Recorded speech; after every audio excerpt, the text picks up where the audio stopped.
Stand up straight with your shoulders back. Attend carefully to your posture. Quit drooping and hunching around. Speak your mind. Put your desires forward as if you had a right to them, at least the same right as others. To be human means you will have to suffer and deal with setbacks and pain. But how we respond to suffering makes all the difference. Peterson says, "The world is a hard place and a bitter place in many ways, and it's touched with betrayal and malevolence. But there's something in you that's capable of taking that full on and transcending it." When you don't take care of yourself physically, your body and brain respond.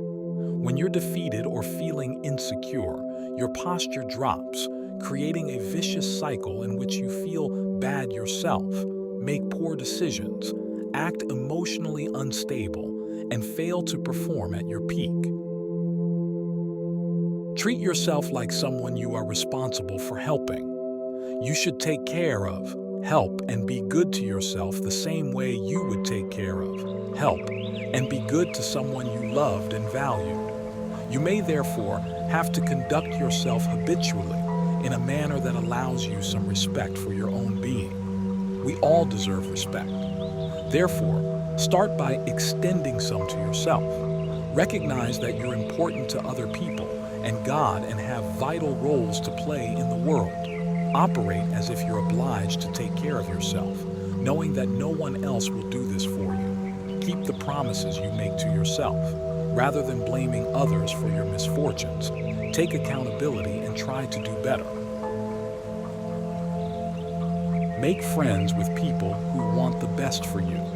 Sometimes, when people have a low opinion of their own worth, they choose a new acquaintance of precisely the type who proved troublesome in the past.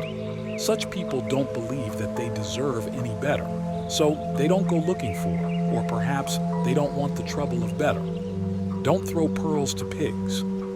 It's different if someone truly wants to get better and you are helping them to help themselves. However, the desire to change must come from within. Otherwise, you're wasting your time. To reach your greatest potential, surround yourself with people who support your upward aim and those who want to grow. Be careful about saving others who have a victim mentality. Some people don't actually want your help and need time to accept on their own that they need to change. Compare yourself to who you were yesterday, not to who someone else is today. The better ambitions have to do with the development of character and ability, rather than status and power. Status you can lose. You carry character with you wherever you go, and it allows you to prevail against adversity. Envy doesn't serve us and can contribute to stress and lack of confidence. On the other hand, tracking your progress and celebrating your accomplishments can boost your motivation to keep improving. Memory is the past's guide to the future. If you remember that something bad happened and you can figure out why, then you can try to avoid that bad thing happening again. That's the purpose of memory. It's not to remember the past. It's to stop the same damn thing from happening over and over. Focus on what's in your control and fixable instead of worrying about others' success. When something bothers you or makes you feel jealous or insecure, question why. Observe characteristics in others that rub you the wrong way. Then use that information to fuel yourself to become better.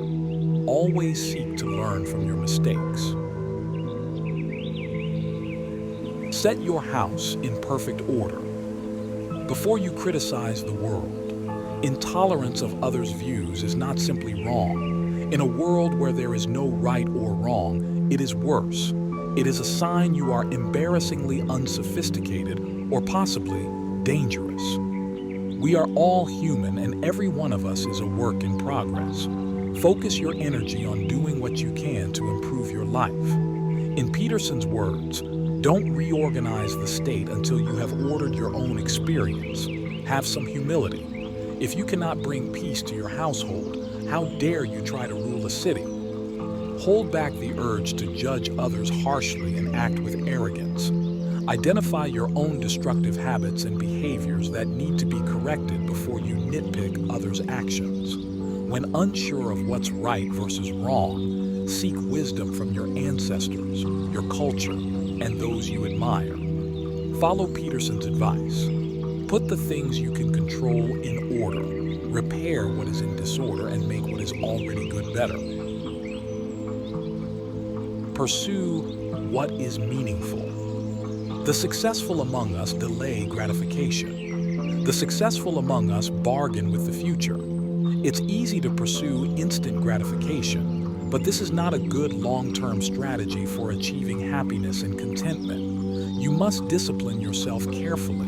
You must keep the promises you make to yourself and reward yourself so that you can trust and motivate yourself. You need to determine how to act toward yourself so that you are most likely to become and to stay a good person. Embrace hard work and sacrifice, knowing they are inevitable and necessary to become a well-rounded, wise person. Be willing to give up pleasurable but superficial things that would make you feel good now in order to live a life of deeper meaning in the future. Strive for meaning, which you can think of as the balance between order and chaos. Tell the truth, or at least don't lie. Every bit of learning is a little death. Every bit of new information challenges a previous conception, forcing it to dissolve into chaos before it can be reborn as something better.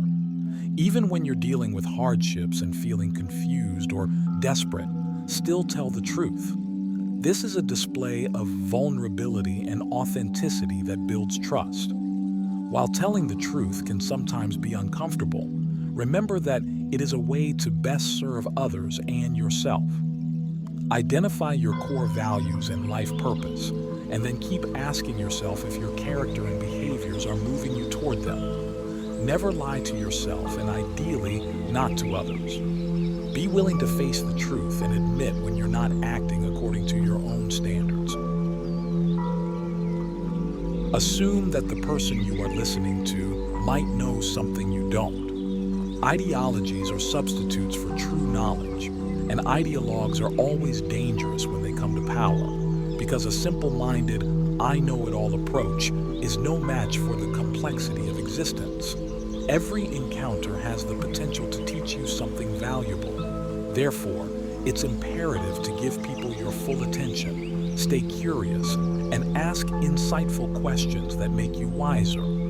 Display humility and keep an open mind in order to keep learning. Practice engaged, active listening, which is a sign of respect and great communication skills. Listen to yourself as well without judgment. Let yourself think out loud, which is how you make sense of the world and your experiences.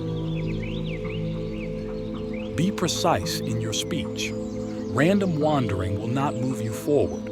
It will instead disappoint and frustrate you and make you anxious and unhappy and hard to get along with. You'll only know that something isn't working for you if you've established precisely what you want. Being precise helps you pinpoint when you're missing the mark and when there's a problem. This way, you can start to fix it. What you aim at determines what you see, and that we must act diligently towards some well-articulated, defined, and temporary end. Make your criteria for failure and success timely and clear, at least for yourself. Be very specific when visualizing your ideal life and setting standards that you want to uphold. When you're too vague with your goals or path, this allows your boundaries to be crossed easily and for you to lose sight of what matters most. On the other hand, when you're specific, you hold yourself and others accountable. While it can hurt to admit that things aren't going to plan, embracing failure and learning from it is the best way to move forward and avoid feeling hopeless or continuously disappointed.